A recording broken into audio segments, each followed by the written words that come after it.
تقسیم بھی، وہ جو کارنر والا پلاٹ تھا جو میرے چھوٹے بھائی کو ملنا تھا وہ مجھے مل جاتا، وہ جو دکان تھی مین بازار میں وہ جو بڑے بھائی کو ملنی تھی وہ ذرا مجھے مل جاتی تو میرے حالات ذرا سیدھے۔ ہم چاہتے ہیں اپنی مرضی کی تقسیم، اپنی مرضی کی تقسیم، ایک دوسرے کو نیچا کر کے، ایک دوسرے کا دل توڑ کے ہم آگے جانا چاہتے ہیں۔ لیکن اعلیٰ حضرت یہاں پہ کیا تعلیم فرماتے ہیں؟ حضور نبی علیہ السلام کی یہاں پہ حدیث لے کے آئے ہیں، تھوڑی جی کتے اور بلند کرو۔ حضور نبی علیہ السلام کی حدیث لے کے ابن ماجہ کی حدیث، اعلیٰ حضرت فرماتے ہیں میرے نبی کریم علیہ السلام فرمانے لگے سارے انسان مل کر تمہارا برا کرنا چاہیں نا، ساری دنیا۔ اچھا اس حدیث کے راوی ہیں حضرت ابن عباس رضی اللہ تعالیٰ عنہ، اہل بیت کے شہزادے ہیں۔ آپ فرماتے ہیں کہ میرے نبی کریم علیہ السلام فرمانے لگے کہ ساری دنیا کے انسان مل کر تمہارا برا کرنا چاہیں نا تو وہ برا کر نہیں سکتے جب تک اللہ کی مشیت نہ ہو۔ توجہ نہیں فرمائی آپ نے؟ ہاں، وہ برا تمہارا کر نہیں سکتے، وہ تم سے حسد کر بھی رہے ہوں لیکن وہ تمہارا برا کر نہیں سکتے جب تک اللہ کی مشیت ہو نا۔ اس کا دوسرا پہلو بھی ذرا سنیے، حضور فرمانے لگے دنیا کے سارے انسان مل کر تیرا بھلا کرنا چاہیں نا وہ کر نہیں سکتے جب تک اللہ کی مرضی نہ ہو۔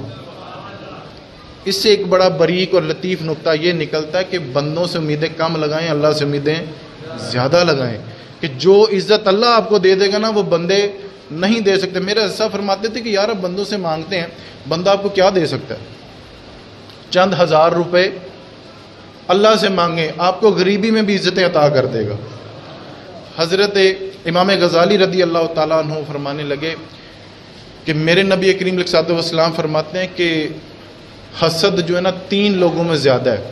وہ پہلے تو رشک والی بات تھی نا کہ 2 لوگوں پہ آپ نے رشک کرنا ہے۔ امام غزالی فرماتے ہیں کہ میرے نبی کریم صلی اللہ علیہ وسلم فرمانے لگے کہ 3 لوگوں میں حسد زیادہ ہوتا ہے۔ ایک عہدے داروں میں حسد زیادہ ہوتا ہے، عہدے داروں میں جس کو کوئی عہدہ مل جاتا ہے نا اس میں حسد زیادہ ہوتا ہے۔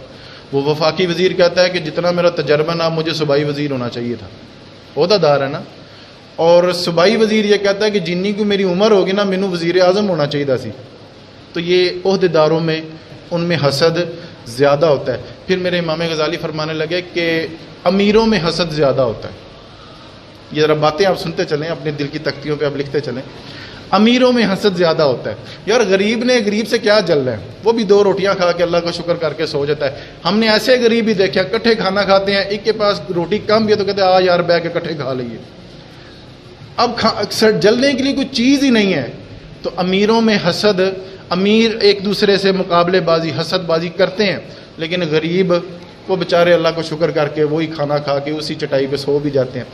اور تیسرے وہ لوگ، حضرت امام غزالی نے شاید میرے جیسے لوگوں کے لیے بات کی تھی کہ عالم دین جو دین کے طالب علم ہیں ان میں حسد بہت زیادہ ہوتا ہے۔ اور ہم دیکھتے ہیں ہمارا شعبہ، وہ کسی کے ویوز زیادہ آ جائیں تو دوسرے بھائی کہتے ہیں یار تو کوئی ٹرک لایا ہے، وہ فلانے کے پاس ہنر زیادہ ہے، اس کے لفظ زیادہ جاذب نظر ہیں تو اس کے پاس زیادہ عوام کیوں جاتی ہے، ہمارے پاس کیوں نہیں آتی، ہمارے پاس جمعے کا رش بہت زیادہ ہے تو آپ کے پاس کیوں نہیں آتا۔ تو یہ اللہ کی تقسیم ہے نا، ہم کسی کا دل تو نہیں موڑ سکتے۔ وہ وحدہ لا شریک دلوں کو بدلنے والا ہے، ہمارے پاس تو کوئی اختیار نہیں ہے۔ تو یہ جو دین کے طالب علم ہوتے ہیں ان میں بھی حسد زیادہ ہوتا ہے۔ میرے نبی کریم سید عالم صلی اللہ تعالیٰ علیہ وبارک وسلم سے ایک صحابی نے پوچھا تھا یا رسول اللہ یہ عزت کیا چیز ہے، عزت کیسے ملے گی؟ تو حضور کے بڑے شاندار لفظ، حضور فرمانے لگے رب کی رضا میں راضی ہو جا، اللہ تجھے عزتیں عطا کر دے گا۔ رب کی رضا میں تو راضی رہ، یہ مت سوچ اللہ نے تجھے کتنے پیسے دیے، اس کو کتنے پیسے دیے، جو تجھے دیا نا تو اس پہ راضی ہو جا، اللہ تجھے عزتوں سے نواز دے گا۔ تو قناعت کر، جتنا اللہ نے تجھے دے دیا، جتنا اللہ نے تجھے منصب دے دیا، جو پیسے دے دیے، اولاد دے دی، تو اس پر قناعت کر، صبر کر۔ حضور نبی علیہ السلام بخاری شریف کی حدیث ہے، حضور فرماتے ہیں میرے نبی کریم صلی اللہ علیہ وسلم فرمانے لگے کہ اللہ کے تھوڑے دیر پر راضی ہو جا، اللہ تیرے تھوڑے عملوں پر راضی ہو جائے گا۔ تو اللہ کے تھوڑے پر راضی ہو جا، اللہ تیرے تھوڑے عملوں پر راضی ہو جائے گا۔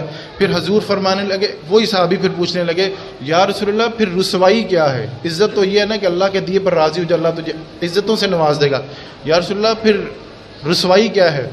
حضور فرمانے لگے لوگوں سے جب لالچ رکھنے لگے گا نا تو لوگوں سے جب تو پیسوں کا لالچ، عہدے کا لالچ رکھنے لگے گا، رب کریم تجھے رسوا کر دے گا۔ تو اپنی امیدیں اللہ سے وابستہ کرے، رب رسول سے وابستہ کرے۔ ایک آخری بات کر کے اس کے بعد